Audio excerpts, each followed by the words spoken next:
There you are. That was good. I did good, huh? Very good. Very proud of you. Thanks. Are you a bad guy in that? No, very good. Very good guy. What's happened in that scene is that Jay Kerr, who plays the prince's brother, has been bewitched by the evil witch Bethel, and he's under a trance. That's tougher than trying to follow Capital. Yeah. It's real confusing. And more so. So what happens now?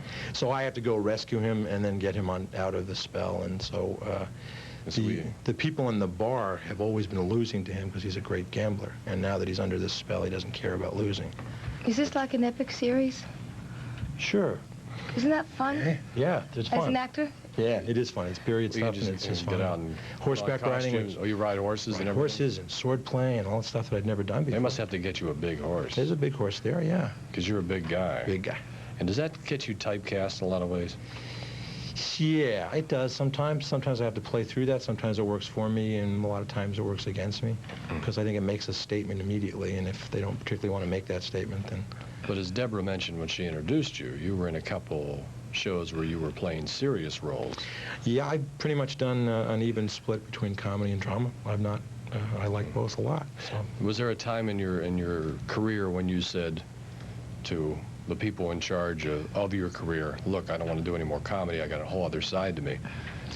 No, not exactly quite that way. I mentioned to my manager and agents that I would be more than willing to and welcome dramatic roles, so they started sending me more out on those things.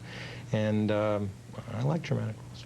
Well, you're lucky because just seeing you, knowing you work a little bit, you've got a face and eyes that you're on a borderline of character and dramatic roles. And like the way I look, they'd never want to give me comedy, and I'd love to sometime. You don't think you could do comedy? I know I could do comedy. Do they know I could do comedy? Why? Because, I mean, you're a very beautiful girl, a lady, and all that. I used to go to interviews, and they say, can you talk? Really? A long time ago. Can you read teleprompter? Can you read teleprompter? No, but your look is one that could be both ways. And that's worked for me, so...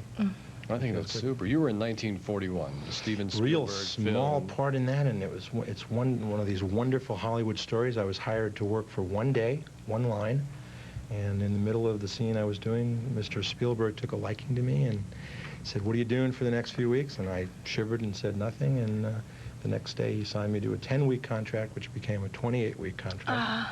And I wound up being an intricate part of the film, which was fun. Not a lot of lines, because I wasn't in the film, wasn't written in the film, the character. But it was a 4-person tank crew with... oh, yeah, with Dan Aykroyd was his tank. Dan Aykroyd and John Candy and Frank McRae and... How they get all of you guys Nicky in that O'Rourke tank? and... you and John Candy, I mean, it was fun. it's two big guys. So Steven just said, why don't you hop on the back of the tank, and instead of it being a 4-person, we'll make it a 5-person, and play with us for a while, and I had a good time. Isn't that the highest compliment as an actor? It sure was.